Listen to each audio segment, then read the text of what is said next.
Everyone, मैं मोनिका पुनिया स्वागत करती हूँ आप सभी का डिलीजेंट एसएससी यूट्यूब चैनल के ऊपर। आज हम इस वीडियो के अंदर एसएससी जीडी 2025 के ऊपर बात करेंगे। आप लोगों का जो नोटिफिकेशन है वो आउट हो चुका है और उसके अंदर क्या वैकेंसीज़ हैं, कैसे प्रिपरेशन करनी है, एक एक चीज़ आज हम इस वीडियो के अंदर डिस्कस करने वाले हैं। जिन भी लोगों का वर्दी पहनने का सपना है, पैरामिलिट्री फोर्सेज के अंदर सर्व करने का सपना है, वो सिर्फ 10th पास है, डेफिनेटली एक बेस्ट अपॉर्चुनिटी है। इस अपॉर्चुनिटी को आप लोगों को मिस नहीं करना है। सबसे पहली बात, आप लोगों का नोटिफिकेशन आउट हो चुका है, 1 महीने तक आपके फॉर्म भरे जाएंगे, तो मैं आपसे रिक्वेस्ट करती हूँ कि सबसे पहले जाके अपना फॉर्म फिलअप कर दीजिए। बहुत बार ऐसा होता है लास्ट के टाइम पे साइट नहीं चलती और आपका फॉर्म फिलअप नहीं हो पाता, उसकी वजह से आपका जो फॉर्म है वो नहीं भरा जाएगा, तो आप प्रिपरेशन करने का भी फ़ायदा ही क्या होगा। तो सबसे पहले जाके अपना फॉर्म फिलअप कर दीजिए। उसके बाद में जितने भी आपके डॉक्यूमेंट्स हैं, SC ST कैटेगरी से अगर बिलोंग करते हो तो उसके कास्ट सर्टिफिकेट हैं, OBC का सर्टिफिकेट है, EWS का सर्टिफिकेट है, जो कोई भी सर्टिफिकेट आपको चाहिए वो सर्टिफिकेट बनवा लीजिए। ऐसा ना हो कि लास्ट के टाइम पे आपके पास में सर्टिफिकेट या डॉक्यूमेंट्स ही अवेलेबल ना हो और डॉक्यूमेंट अवेलेबल ना होने की वजह से आप जो अपना एग्ज़ाम है वो ना दे पाओ। तो ये बहुत ही बेसिक चीज़ें हैं जिनके ऊपर हम अभी ध्यान नहीं देते, लेकिन लास्ट के टाइम पे हम फिर डिस्क्वालीफाई हो जाते हैं डॉक्यूमेंट वेरिफिकेशन से या अलग अलग प्रोसेस से। तो उसका एक सिंपल सा फंडा है कि टाइम रहते अपनी चीज़ों को कंप्लीट कर लो, अभी जाके अपने डॉक्यूमेंट्स बनवा लो, अपना फॉर्म फिल कर दो और जब इन सारी चीज़ों से फ्री हो जाओ उसके बाद में अपना पेन पेपर लेके बैठ जाओ, एक अच्छा सा स्टडी प्लान बनाओ और अपनी पढ़ाई स्टार्ट करो। क्योंकि अगर आप ऐसे देखते रहोगे, आज ये कोई और स्ट्रेटेजी देख ली, कल किसी और की देख ली, परसों किसी और की देख ली, मैं भी क्या पता 2 दिन बाद कोई और स्ट्रेटेजी ला दूँ, तो उसकी वजह से क्या होगा कि अल्टीमेटली आप अपना जो फोकस है वो नहीं कर पाओगे। तो इसके लिए एक सिंपल सा सोल्यूशन होता है कि कुछ अपने तरीके से, कुछ जो कोई और बता रहा है उसके तरीके से। मैं नहीं कहती 100% मेरी जो मैं आपको प्लान बता रही हूँ उसको फॉलो करो, आप अपने अकॉर्डिंगली प्लान को डिज़ाइन करो। मैं आपको जो बता रही हूँ अगर उसमें से कुछ आपको अच्छा लगता है तो उसको नोट डाउन कर लो और उसके अकॉर्डिंगली पढ़ लो। अगर आपको उसमें कुछ और एडिशन चाहिए, आपको अपनी स्ट्रेंथ वीकनेसेस आपको ही पता होंगे, उसके अकॉर्डिंगली आपको जैसे भी उसको मोल्ड करना है आप कर सकते हो। देखो, SSC GD में बेसिकली जो मेरे पास में ऑडियंस है वो ऑलमोस्ट हिंदी मीडियम वाली ही है और 4 सब्जेक्ट्स आपके पूछे जाते हैं। तो SSC GD का जो एग्ज़ाम होता है वो 160 नंबर का होता है, 80 क्वेश्चन आते हैं, 1/4 की नेगेटिव मार्किंग होती है। उसके अकॉर्डिंगली हर सेक्शन से 20 क्वेश्चन पूछे जाते हैं। 20 क्वेश्चन किसके? रीजनिंग पूछा जाएगा, मैथ्स पूछा जाएगा, GS पूछा जाएगा, या तो हिंदी होगा या फिर इंग्लिश होगा। तो जो भी सब्जेक्ट आप ऑप्ट कर रहे हो उसके अकॉर्डिंगली आपको तैयारी करनी होगी। अगर एक सिंपल सा फंडा लेके चले हिंदी मीडियम बैकग्राउंड के जो एस्पिरेंट्स होते हैं उनके लिए, देखो कट ऑफ अच्छी खासी जाती है, हरियाणा यूपी की तो अच्छी खासी जाती है, तो प्रिपरेशन भी अच्छी खासी ही करनी होगी। ऐसा नहीं होगा कि हम बहुत कम करोगे और काम चल जाएगा। ऑल दो वैकेंसी बहुत अच्छी हैं, 40,000 के आसपास आप लोगों की वैकेंसी है, एक good number of the vacancy होता है और बहुत आराम से आप लोग इसको क्वालिफाई करके अपनी जो नौकरी है वो कंफर्म कर सकते हो। जो आपका रीजनिंग है, रीजनिंग और जो आपका हिंदी है, जो आपकी लैंग्वेज है, इन दोनों के अंदर हम बिल्कुल भी अफोर्ड नहीं कर सकते कि हमारा नंबर कटें या इन दोनों के अंदर हमारा 40-40 80 में से 75 से कम नंबर आए। तो मैक्सिमम कोशिश करनी है कि इन दोनों सब्जेक्ट्स के ऊपर आपको बहुत अच्छी होल्ड कर लेनी है। देखो, SSC के जितने भी एग्ज़ाम्स होते हैं ना, उनका एक सिंपल सा फंडा होता है कि अगर आपने उसके प्रीवियस ईयर को कमांड कर लिया ना, जिस तरह के क्वेश्चन उसमें पहली साल पूछे गए थे वैसे ही क्वेश्चन अभी पूछे जाएंगे आपसे, बहुत ज़्यादा कुछ चेंज नहीं होता है। तो इसलिए प्रीवियस ईयर के जो क्वेश्चंस होते हैं उनके ऊपर बेसिकली आपको काम करते हुए चलना होता है। प्रीवियस ईयर के क्वेश्चंस के लिए आप बुक भी रेफर कर सकते हो, आप लोग टेस्ट भी लगा सकते हो। बुक्स के लिए अगर मैं आपको बताऊं तो चारों सब्जेक्ट की अलग अलग बुक्स, जो भी बेस्ट क्वेश्चन आपके लास्ट 4 to 5 ईयर्स के अंदर पूछे गए हैं वो आपको कंपाइल करके दिया है किरण पब्लिकेशन ने। ये चारों बुक्स हैं, चारों सब्जेक्ट्स की हैं, चारों सब्जेक्ट्स के लिए आप इनको रेफर कर सकते हो। इसके अंदर सारे बेस्ट क्वेश्चंस इन्होंने इंक्लूड किए हैं। अगर आप प्रीवियस ईयर को कमांड करना चाहते हो तो डेली अगर आप इस बुक से प्रैक्टिस करोगे तो मेरे को नहीं लगता 2 से 2.5 महीने के बाद आप उसी स्टेज पे रहोगे जिस पे आज हो। आप अपने आप को सिलेक्शन के काफ़ी पास देखोगे, क्योंकि प्रीवियस ईयर के ही क्वेश्चन जो पेपर में अल्टीमेटली हैं वो पूछे जाते हैं। आप इनकी बुक लेके अपनी जो प्रैक्टिस है वो स्टार्ट कर सकते हो। सब्जेक्ट वाइज भी हम बात करेंगे। कंपाइल एक चीज़ मैंने बता दी है आपको कि जो प्रीवियस ईयर के क्वेश्चन है वो बहुत ज़्यादा इंपॉर्टेंट है। उसके साथ में क्या इंपॉर्टेंट होता है, जितने भी आपके ऑनलाइन वाले एग्ज़ाम होते हैं उनके अंदर ऑनलाइन प्रैक्टिस करना बहुत ज़्यादा ज़रूरी होता है।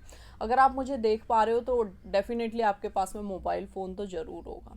अगर आपके पास में मोबाइल फ़ोन है, अगर लैपटॉप नहीं है, लैपटॉप है तो लैपटॉप के ऊपर मॉक टेस्ट प्रैक्टिस करो।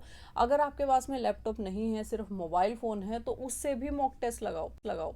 एटलीस्ट कुछ प्रैक्टिस तो आपकी होगी, कुछ तो आपको समझ में आएगा कि किस तरीके से आपका एग्ज़ाम आता है और कैसे करना होता है। मॉक टेस्ट के लिए आप टेक्स्ट बुक ले सकते हो। टेक्स्ट बुक का जो पास प्रो है वो लेना है। पास में क्या होता है, सिर्फ नए मॉक टेस्ट होते हैं, जो प्रीवियस ईयर के मॉक टेस्ट है वो नहीं होते हैं, मटेरियल नहीं होता है, जो 2-3 बार अटेम्प्ट करने का आपके पास में ऑप्शन होता है वो नहीं होता है, क्विजेस वगैरह में भी कुछ डिफरेंस रहता है। तो जो अल्टीमेटली हमें सबसे ज़्यादा यूज होता है वो होता है टेक्स्ट बुक का पास प्रो। तो इसलिए टेक्स्ट बुक का पास प्रो लीजिएगा, और इसके ऊपर जो भी आपका करंट प्राइस है उसके अंदर अगर आप DSSC कूपन कोड लगा लोगे, मैं स्क्रीन के ऊपर भी शो कर दूंगी, एक्स्ट्रा डिस्काउंट आप लोगों को मिल जाएगा 12% का, और आप अपना जो पास प्रो है वो ले सकते हैं। ये जो टेक्स्ट बुक का पास है ये तो एक ऐसी चीज़ होती है कि जो हर एक एस्पिरेंट को लेना ही पड़ता है अपनी प्रिपरेशन के टाइम में, अगर वो अच्छे से अपनी प्रिपरेशन करना चाहता है तो। दो चीज़ें आपकी हो गई हैं। अभी हम सब्जेक्ट वाइज बात करते हैं। देखो, रीजनिंग आपका ऐसा सिंपल सा सब्जेक्ट होता है जिसके अंदर ऑलमोस्ट स्टूडेंट अच्छा स्कोर कर लेते हैं। उसके बाद भी मैं आपको कहूँगी कि ये एक प्लेलिस्ट मैंने आपको स्क्रीन के ऊपर शो कर दी है, 2-3 अलग अलग टीचर्स के आप जाके पढ़ सकते हो। वैसे मैं आप लोगों को 2-3 प्लेलिस्ट रिकमेंड भी कर दूँगी जिन टीचर्स से आप पढ़ सकते हो। उनसे सिर्फ आपको वो टॉपिक पढ़ने हैं जो आपको नहीं आते हैं, जैसे आपका नंबर सीरीज हो जाएगा, आपकी मिसिंग नंबर हो जाएगा, बहुत सारे टॉपिक ऐसे होते हैं जो आपको नहीं आते हैं, तो आप लोगों को उस टीचर से वो वाले टॉपिक पढ़ने हैं। जो मैंने बुक बताई थी आपको उसमें से डेली आपको क्वेश्चन प्रैक्टिस करने हैं, और इतना अगर आप कर लोगे उसके साथ साथ में मॉक टेस्ट लगा लेना। रीजनिंग में उससे ज़्यादा कुछ करने की ज़रूरत नहीं होगी। बस जो ऐसे कॉन्सेप्ट लगते हैं आपको कि हाँ मैं ये भूल सकता हूँ, उसको एक छोटे छोटे नोट्स बना लेना, ताकि जब आपको रिवीजन करनी हो तो आराम से आप कर पाओ। अगर हम हिंदी की बात करें तो हिंदी के अंदर एक RWA की बुक आती है जिसके अंदर आपकी थ्योरी दी हुई होती है। RWA के ऊपर नवीन सर की क्लासेस भी पड़ी हुई हैं, आप उनको भी जाके रेफ़र कर सकते हो, या फिर RWA की जो थ्योरी वाली बुक है उसको रेफ़र कर सकते हो। और प्रैक्टिस के लिए अभी मैंने जो आपको रिकमेंड की थी किरण वाली बुक, उसमें से आप प्रैक्टिस कर सकते हो। हिंदी के अंदर बस बहुत ज़्यादा फंडा नहीं होता, थोड़ी सी वीडियोस देख लेना, और जो आपको ऐसे लगता है कि मुझे रिवीजन करनी है उसके नोट्स बना लेना, और साथ साथ में अपने क्वेश्चन प्रैक्टिस कर लेना। उसके बाद में अगर हम बात करें जहाँ सबसे ज़्यादा स्टूडेंट्स टाइम लगाते हैं, वो आपका मैथ्स होता है। मैथ्स के अंदर आपके अर्थमेटिक, जो सिर्फ बीजगणित वाला आपका पार्ट होता है, वो पूछा जाता है। एडवांस बहुत ज़्यादा नहीं पूछा जाता है।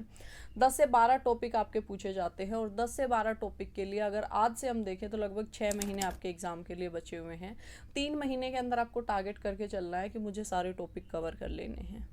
आप RWA के ऊपर जो राहुल तेवतिया सर पढ़ाते हैं उनसे पढ़ सकते हो, साहिल खंडेलवाल सर पढ़ाते हैं उनसे पढ़ सकते हो, और एक SSC मेकर के ऊपर भी एक सर पढ़ाते हैं मैथ्स, उनसे पढ़ सकते हो। काफ़ी अच्छा खासा वो मैथ्स पढ़ाते हैं। मैथ्स के अंदर आपको ध्यान देना है कि जो भी टॉपिक आप पढ़ रहे हो उसके क्लास नोट्स बनाओगे, आप प्रॉपरली उसके नोट्स बनाते हुए चलोगे, और उसकी प्रैक्टिस जो है वही आपको बता रखा है मैंने किस बुक से आपको प्रैक्टिस करनी है, वहाँ से जाके आप लोगों को प्रैक्टिस कर लेनी है।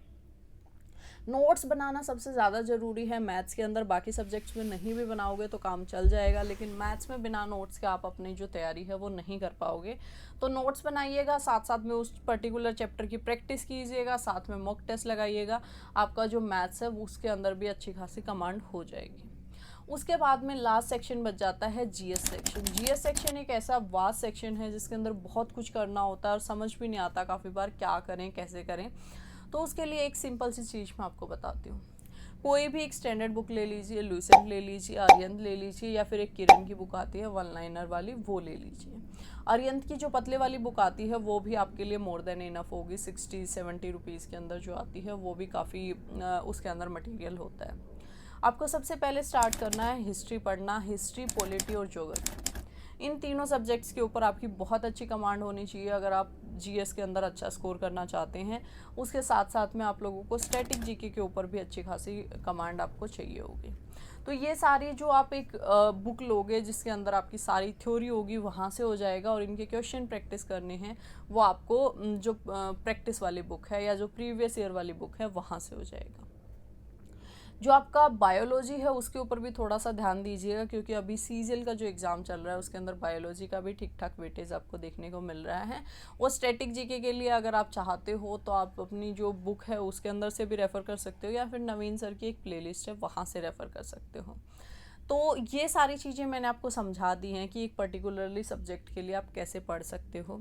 अगर उसके बाद भी आप चाहते हो कि मैं आपको प्लान बना के दूँ या किस तरीके से आपको पढ़ना चाहिए, वो मैं आपको एक एक चीज़ समझाऊँ, पर्टिकुलरली एक डे के अंदर कितना टारगेट होना चाहिए वो भी आपको बताऊँ, तो आप इस वीडियो के कमेंट सेक्शन में कमेंट कर सकते हो। कुछ और जानना चाहते हो एसएससी जीडी से रिलेटेड तो भी आप इस वीडियो के कमेंट सेक्शन में कमेंट कर सकते हो।